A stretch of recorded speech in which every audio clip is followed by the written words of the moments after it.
హెచ్చరిక, దైవజనుని హెచ్చరిక. ప్రార్థనా జీవితం లేని వారు ఆధ్యాత్మికంగా ఎదగలేరండి, ఆధ్యాత్మికంగా అభివృద్ధి పొందలేరు. ప్రార్థన ఒక విశ్వాసి జీవితానికి చాలా ముఖ్యమైన ఎరువు లాంటిది. ప్రార్థన అనేది చాలా బలాన్ని పుంజుకొని మన యొక్క బిడ్డ ఎదుగుతున్నప్పుడు ఎలాగా శరీరంలోని అవయవాలన్నీ పరిపూర్ణతలోకి వెళ్తాయో, ఒక విశ్వాసి ప్రార్థనా జీవితం కలిగినప్పుడు పరిపూర్ణుడవుతారు ఆధ్యాత్మికంగా. నేను ఆత్మలో ఎదుగుతున్నానా లేదా అనే టెస్ట్ చేసుకోవాలంటే ఏం చేయాలంటారు? నేను భక్తిగా ఉన్నాను అనుకుంటున్నాం, నేను భలే చదివేశాను ఎగ్జామ్స్కి అంటాడు. చదివాడు లేదు ఎప్పుడు తెలుస్తుంది? పరీక్ష రాసిన తర్వాత కదా. మరి నేను చాలా బాగానే ఉన్నాను, నేను భక్తిలో సాగుతున్నాను అని అనుకుంటున్నాం. కానీ నీ భక్తి ఎలాగుందో చెక్ చేసుకోవాలంటే కొన్ని విషయాలు ఆరా తీసుకోవాలి మన జీవితాల్లో.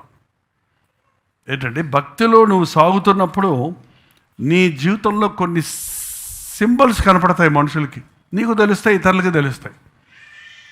ఆరోగ్యకరమైన ఆధ్యాత్మిక జీవితంలో ఎదుగుతున్న వారు,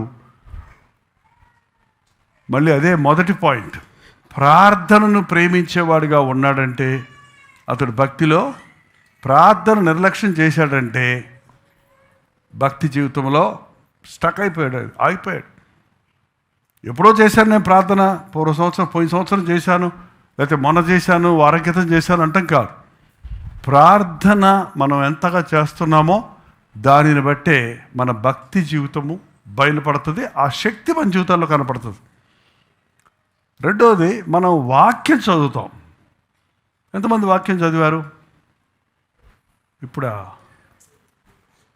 ఇప్పుడు పాస్టర్ గారు చదివితే ఉత్తర సగం వాక్యాలు మీరు చదివారు. అదా ఏంటండి? ఎంతమంది రోజు దేవుని వాక్యం చదువుకుంటున్నారు? ఎన్ని వచనాలు చదువుతారు? ఎంతసేపు చదువుతారు? ఏం నేర్చుకుంటున్నాను ఈరోజు నేను చదివిన దాంట్లో? ఏ పాయింట్ నాతో దేవుడు మాట్లాడాడు? నేను ఏ విషయం దిద్దుకున్నాను? ఏ విషయంలో ప్రభువుని స్తుతించాను? నేను చాలాసార్లు చెప్తాను, అది మీరు అనలైజ్ చేసుకొని వాళ్ళ చదివిన వాక్యాన్ని చదివి వదిలిపెడతాం కాదు, చదివిన వాక్యాన్ని ఏం చేయాలన్నది బైబిల్లో దివారాత్రములు ధ్యానించాలి. ధ్యానిస్తున్నాను అంటే సరిపోదు, దాని ప్రకారం దానిని అనుసరించాలి. బైబిల్ చదువుతున్నావు, సిగ్గులేదా నీకు అని ఎవరన్నా నిన్ను అన్నారనుకో, బైబిల్ మాత్రం చదువుతావు, బతుకు మాత్రం బాగాలేదు అన్నారనుకో, నువ్వు భక్తులు ఎదుగుతున్నట్ట. Walking Bibles అనేవాళ్ళం. ఎలా ఉండాలంటే మనం బైబిల్ చదివామని చెప్పుకోకర్లా, బైబిల్ ప్రకారంగా మనం నడుతున్నప్పుడు మనం భక్తిని ఇతరులు చూడగలుగుతారు. ఎక్కడి నుంచి వచ్చింది నీకు ఈ భక్తి? ఎక్కడి నుంచి వచ్చింది నీకు ఈ ఓర్పు? ఎక్కడి నుంచి వచ్చింది ఈ ప్రేమ? ఎక్కడి నుంచి వచ్చింది నీలో ఈ పరిశుద్ధత కొరకైన ఆశ? అంటే అది నీకు అర్థమవుతుంది ఎప్పుడంటే నీ వాక్యాన్ని ధ్యానించేవాడిగా ఉన్నప్పుడు. ప్రార్థించటం, పఠించటం, ధ్యానించటం, నీ ఒబీడియన్స్, నీ విధేయతను బట్టి నువ్వు నమ్మకస్తుడివా కాదా, ఆత్మలో ఎదుగుతున్నావా లేదా తెలుస్తుంది. విధేయత, దేవుని మాటకు విధేయత, దేవుని చట్టానికి విధేయత, దేవుని పద్ధతులకు విధేయత, దేవునికి అన్ని విషయాల్లో మనం విధేయులై ఉండడం నేర్చుకోవాలి. ఒక్క విషయంలో నా ఇష్టం చేసుకున్నానంటే నీ భక్తిలో జారిపోయావని అర్థం.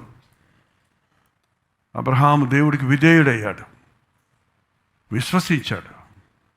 విధేయత అంటే విశ్వాసంలో నిరూపించబడద్దు. నీవు వెలుచూపును బట్టి కాక విశ్వాసమును బట్టి నడుచుకుంటాం. ఎన్ని పాయింట్స్ అని చెప్పండి? ప్రేయరు, పఠించటం, ధ్యానించటం, విధేయత చూపించటం. యేసు ప్రభు ఈ లోకంలో ఉన్నప్పుడు వాడుక చొప్పున ఆయన ప్రార్థనా స్థలానికి వెళ్ళేవాడు. అంటే మనకు కొన్ని అలవాట్లు ఉంటాయి. ఏం అలవాట్లు ఉన్నాయి మీకు? సిగరెట్ అలవాట, అలవాట్లకు బానిస అయిపోయామండి అంటుంటారు కొంతమంది. అంటే అలవాటు అనే దాన్ని ఏమంటామంటే ఆ టైంకి ఎవరు చెప్పకపోయినా, అలాంటి టైంలో అది లేకపోయినా అది ఎట్టగలాగా అది చేసేస్తారు వాళ్ళు. ఆ సారాయి వాళ్ళు సారాయి తాగేవాడు సారాయి కోసం, లేదా పొగ త్రాగేవాడు పొగ త్రాగడానికి ఏంటంటే కొంతమందికి మాంసం తింటాం అలవాటు. కానీ ఎంతమందికి ప్రార్థన చేయటం వాడుక అలవాటు. ఎవరో నీకు అలారం పెట్టి ప్రార్థన చేసుకొని చెప్పక్కర్లేకుండా నీ అంతటి నీవే ప్రార్థన చేసుకోవాలి అనే ఆశ కలిగి ఉండటం నీ ఆధ్యాత్మిక జీవితంలో తృష్ణ కలిగి ఉన్నామని అర్థం. అయ్యో ప్రార్థన మర్చిపోయానే అనేవాడు ఆధ్యాత్మికంగా చపబడిపోయాడు. అలాగే బైబిల్ చదువుకోవటం, అలాగే వాక్యాన్ని మనసులో ధ్యానించటం. మన బ్రెయిన్లో ఎప్పుడూ ఒక ఫ్యాక్టరీ లాగా ఆలోచనలు తిరుగుతూనే ఉంటాయండి. ఆ ఆలోచనలు ఎన్ని ఆలోచనలు దేవుని కొరకు, ఎన్ని ఆలోచనలు మనం కేంద్రీకరిస్తున్నాం. ర్యాండమ్గా ఏది ఆలోచించినా దేవుని దగ్గరికి వెళ్ళిపోతున్నావంటే నువ్వు భక్తిలో ఎదుగుతున్నావు అన్నమాట. దేవుని విషయాల్లో కూడా కొన్నిసార్లు కొంతమంది దేవుని విషయాల్లో ఆలోచిస్తూ దానికి లోక సంబంధమైన ప్రతిఫలాలు, లాభాలు, మెప్పుల కోసం ఎదురు చూస్తుంటారు. అర్థమవుతుందా లేదా నేను చెప్పేది? నేను ఏది చేసినా దేవుని కొరకు, ఏం ఆలోచించినా దేవుని కొరకు అనుకునే వాడి జీవితంలో ఆధ్యాత్మిక పరిపక్వతలోనికి వాళ్ళు వెళ్తున్నారని అర్థం. ప్రార్థన ఆధ్యాత్మికంగా ఎదగటానికి, అపవాదిని ఎదిరించడానికి, పరిశుద్ధులుగా జీవించడానికి, మాకిచ్చిన వాటిని మేము స్వాధీనపరచుకోవడానికి మా బలము చాలదయ్యా, మా తెలివి పనికిరాదయ్యా, నీ కృప మాకు చాలు యేసయ్యా. నీతో సంబంధం కలిగిన వారిగా, నీతో సహవాసం చేసేవారిగా మమ్మల్ని సిద్ధపరిచేయ్యా. ఆధ్యాత్మికంగా దినదినము వృద్ధి చెందుటకు సహాయం చేయ.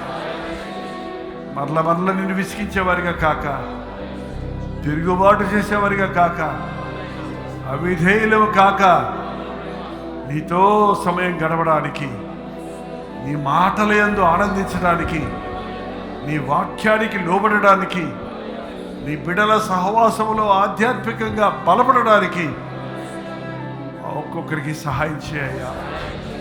నీ ప్రేమను చురుకునే మేము ఆ ప్రేమను పంచడానికి సహాయం చేయ. నీ ప్రేమ ఎరగని వారి అందరూ ఉన్నారయ్యా, వారి కొరకైన భారం మాకు దయచేయి. క్రీస్తు కలిగిన మనసు మాకు దయచేయి. యేసు క్రీస్తు నామములో అడుగుచున్నాను తండ్రి. తండ్రి అయిన దేవుని యొక్క ప్రేమయు, కుమారుడైన క్రీస్తు యొక్క కృపయు, ఆదరణకర్త అయిన పరిశుద్ధాత్మ యొక్క సహవాసమును కూడి వచ్చిన మనందరికీ ఇప్పుడును సదాకాలం తోడై ఉండును గాక. ఆమేన్, ఆమేన్, ఆమేన్.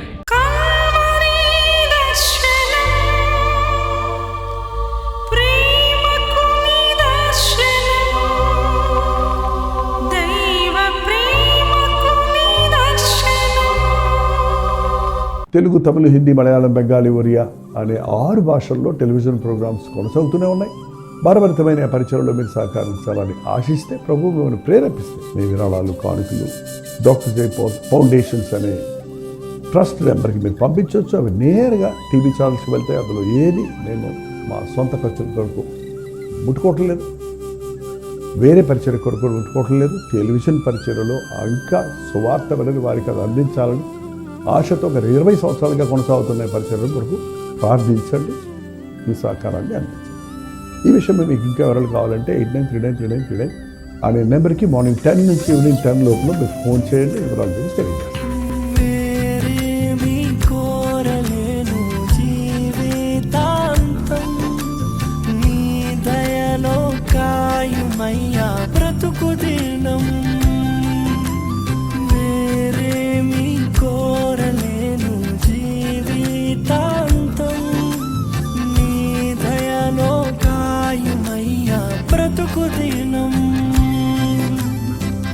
నీలాంటి దైవం